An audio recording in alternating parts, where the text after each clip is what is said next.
एक माँ जिनका आज हम आपसे परिचय कराएंगे, एक ऐसी माँ जो गौरी गोपाल वृद्धाश्रम में रहने के लिए आई हैं। प्रिय भक्तों, ये वही माएँ होती हैं जिनके अपने होते हैं, सब हैं, परंतु इसलिए मैं कहता हूं, मेरी बात ये आपको अंत में समझ में आएगी कि बिना राम रघुनंदन अपनो कोई नहीं आ रे। राम के सिवा मेरा कोई नहीं है। अभी मैं समझा रहा हूं, अभी समझ में नहीं आ रही है, पर मेरी बात देर से ही सही समझ में आएगी जरूर। प्रिय भक्तों, एक माँ जिनके अपने बच्चों के होने पर भी माँ को यहाँ आना पड़ा। कहते हैं कि बेटा हो जाएगा तो बड़ा सुख होगा। जो बहनें बेटों के लिए रो रही हैं, वो जरा इन माँओं को देख लो। आप कहती हो कि बेटे हो जाएंगे तो सुख होगा, तो जिनके बेटे हैं उन्हें कौन सा सुख मिला? ये मैया के दो बेटे हैं जो आपके सामने बैठी हैं, लेकिन बेटों के होने पर भी क्या मिला? केवल बेटों से मां को गाली मिली, सिर्फ गाली। इसलिए मां को यहां आना पड़ा। मैया जी से ही पूछ लेते हैं। मैया जी कहां से आई हैं आप? दिल्ली से। दिल्ली? मैया जी दिल्ली से आई हैं, तो दिल्ली में कहाँ रहती हैं मैया जी आप? जगजीत नगर उस्मानपुर। जगजीत नगर न्यू उस्मानपुर, गढ़ी मेढ़ू, दिल्ली। कितने बच्चे हैं मैया जी आपके? मेरे 3 बच्चे हैं। बेटा कितने हैं आपके? 2। 2 बेटे हैं। तो मैया जी 2 बेटों के होने पर भी आपको यहाँ क्यों आना पड़ा? मेरी कदर नहीं करते, मुझे रखते नहीं अच्छी तरह। मेरे सामने बैठ के खाते रहते हैं, मैं पागल की तरह बैठी रहती हूँ। माँ के सामने बैठ के बच्चे खाते हैं और भोजन को भी नहीं पूछते, जबकि माँ का शरीर इतना बूढ़ा हो चुका है। मैया जी आयु कितनी है आपकी? उम्र 75। 75 वर्ष की आयु है। तो आपके 2 बेटे हैं, तो कोई एक बेटा तो ये बोल, एक भी इस बेटे ने ये नहीं कहा कि माँ हमारे पास आओ, हम सेवा करेंगे?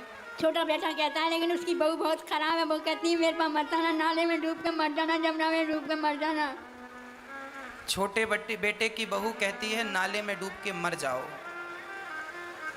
छोटे बेटे की बहू कहती है नाले में डूब के मर जाओ, कहीं भी जाओ, यहाँ ना आओ। और बड़े बेटे ने नहीं कहा कि आप यहाँ रहो हमारे पास? बड़ा बेटा कहता है निकल जाओ मेरे घर से, मेरे कपड़े फेंक दिए उसने उठा करके। बड़े बेटे ने माँ के कपड़े उठाकर बाहर फेंक दिए, कहा निकल जाओ। बड़े बेटे ने भी कह दिया घर से निकल जाओ।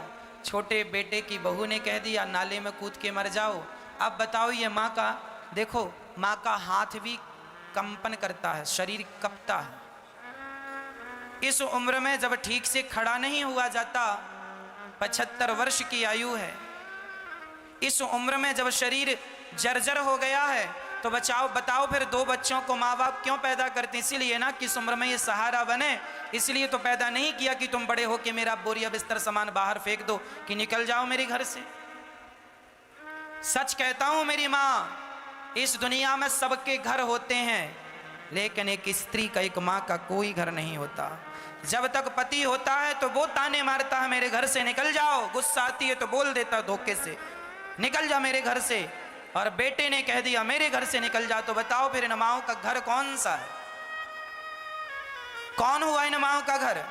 सारी जिंदगी जो माँ अपने बच्चों को अपना मेरा बेटा मेरा बेटा मेरा बेटा कहती थकती नहीं थी, उन्हीं बच्चों ने आज सामान बाहर फेंक दिया, निकल जाओ मेरे घर से।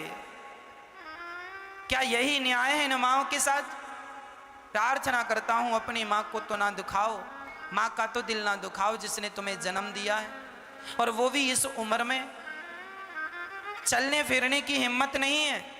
जब बच्चों की जरूरत होती है, जब बच्चों के सहारे की जरूरत होती है माँ को, तब बच्चे अपनी माँ को घर से निकाल देते हैं।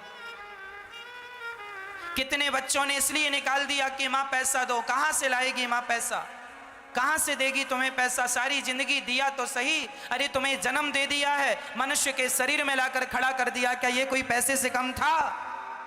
लेकिन बच्चों का तो पेट भरता ही नहीं। पता नहीं इस मां के लिए इनके बच्चों के पास जगह नहीं है। खुद की संतान, खुद के बच्चों के लिए भरपूर जगह होगी।